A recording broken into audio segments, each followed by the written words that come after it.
with all of the technology and the social media, I think you see more and more kids feeling depressed, and perfectionism is like a major part of that. And I think that stems from, constantly being bombarded by these images of, like, you're only putting forward your best self, and so you have this false sense that everybody's living these amazing lives and they're happy and everything's perfect, and so it creates this feeling like you can't not know, or like have things be uncertain in your life. And that can like prevent you from actually really being in your life, and enjoying just being human. And if when you're human, there are part of being human is that you're going to be messy, and you're not going to be perfect, and you're not going to feel good all the time. And it's like we don't develop these skills to learn how to deal with these feelings if we're constantly trying to show off, and present ourselves a certain way. It doesn't allow for process or for growth. And so I think that's really important, especially nowadays. I had a student who, she was like only 14, and she was just like, it was a beginning teen class, and when she couldn't do something, she was just so hard on herself, and she was just like, oh, I can't do it, I suck. And like her schedule was like so crazy, the academic and all of the extracurricular things she was doing. um, she basically had the sense that like she had to be good at everything, and if she couldn't, then it's like she didn't want to try. And so I recognized that, and I told her, like if you were a little kid, and imagine talking to the little kid like you're talking to yourself. Do you think the kid is going to want to try, or even like, be okay with um, messing up if you're like so harsh and so hard on her? And that like clicked for her. And then, you know, all of the students too were, every time she would start getting upset about with herself, we would all like remind her, no, you're like doing great, like, oh my gosh, like look like how far you've come. um, and that's so important. And it was really sad to see that she was only 14 and she was already feeling like so much pressure and so burdened by these expectations that she couldn't just like learn and be okay with like not being good enough, like right in the beginning. It takes time to like get better at something. It takes practice. Okay, oh my gosh, I had one more thought I wanted to share with you guys, because it's really important. um, and that is that you can be very successful. You can like accomplish amazing things. It's not like you can't accomplish, like if you're a perfectionist, um, you can actually like have these goals and meet these goals, and do things that people are like, how did you even do that? I know that's happened for me. Like I think I've accomplished almost like superhuman things, because I push myself, and I have the drive, and I know how to do it, and it's like you can be considered like really successful.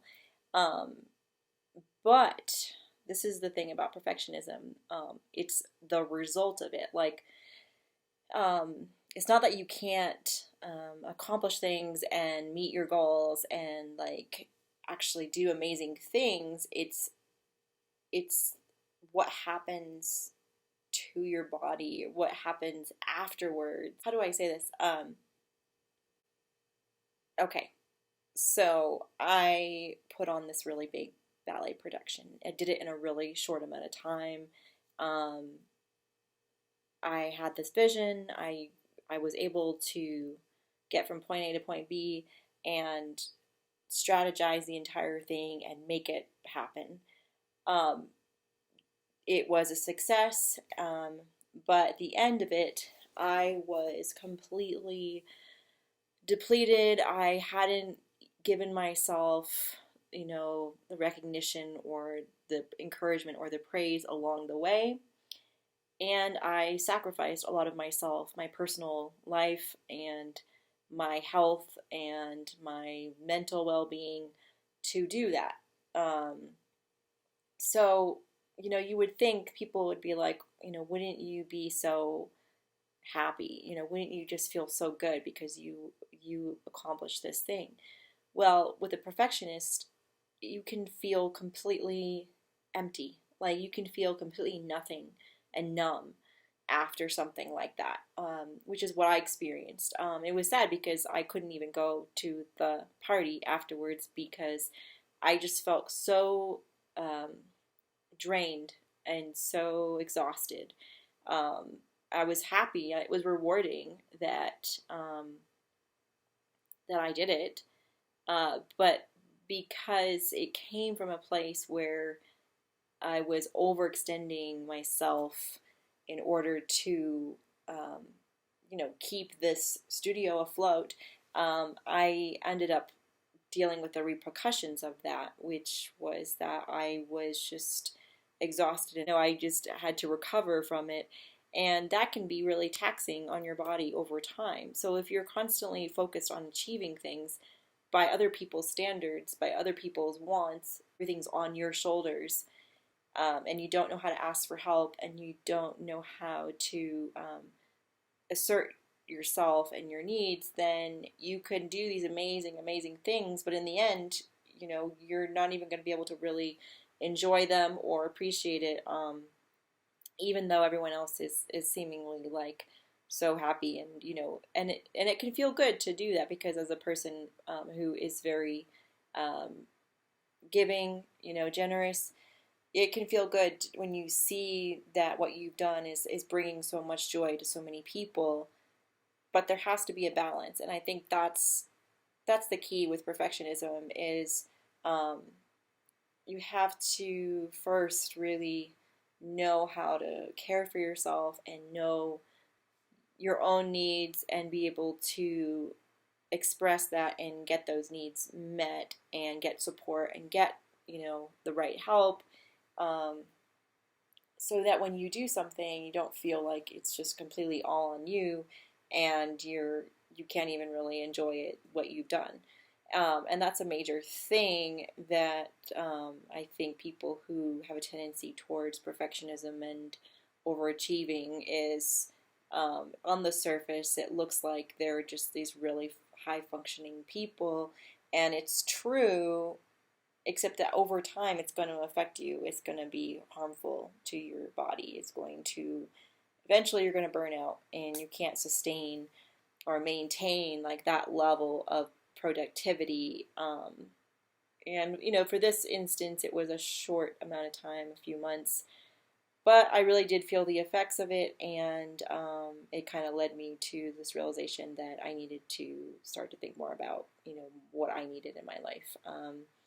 Because when you give something and people see that you're so generous and you can give and give and give, there are people who will just take that, and they're not going to be protecting you. They're not going to be like, oh no, you should take a break, you should maybe not do as much. If it serves them, they're going to facilitate that, they're going to enable that, especially if it's a dysfunctional environment. So that's really key. One experience I had that helped me to recondition or reprogram this mindset was I was working on this at this gardens, this farm, and my boss. It was just me and my boss, and this woman was so great. She would remind me every so often, like, have you had any water? You haven't taken a break in a while, and this was so new to me, and I remember she first had me do this job that was like weeding and tilling this whole new garden area.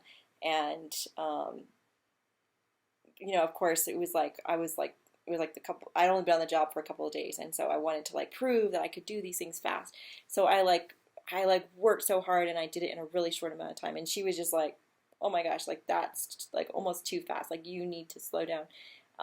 So that was like great, but for me, because I needed someone to say, like this is normally people don't work this fast, what I mean?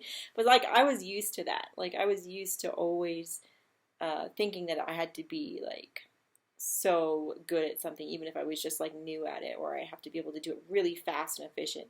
And we develop these strategies, and we can be really, really good at these very high pressured job situations, or even if it's not high pressured, we can actually overachieve and not even recognize that that's like not normal.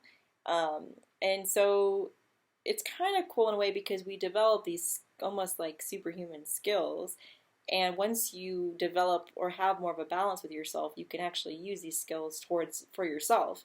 And like they do come in handy because being having a really good work ethic, knowing how to, um,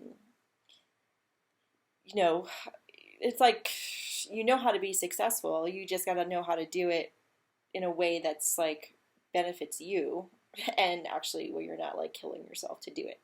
So anyway, that's I wanted to.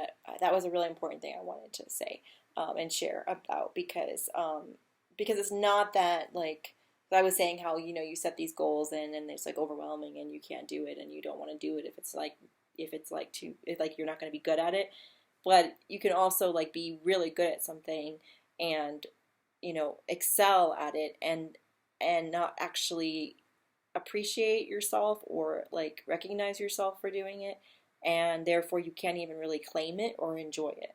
And so I've gone through my life like having accomplished so many things and still feeling like I haven't done anything.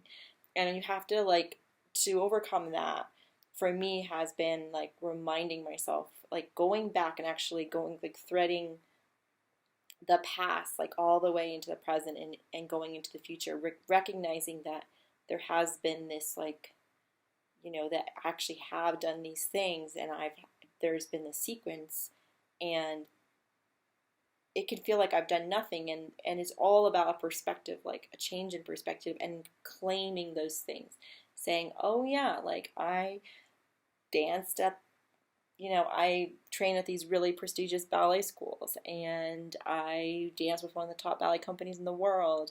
And like if you don't know what your own worth is, then you won't demand that or you won't ask for that in your work situations, for example.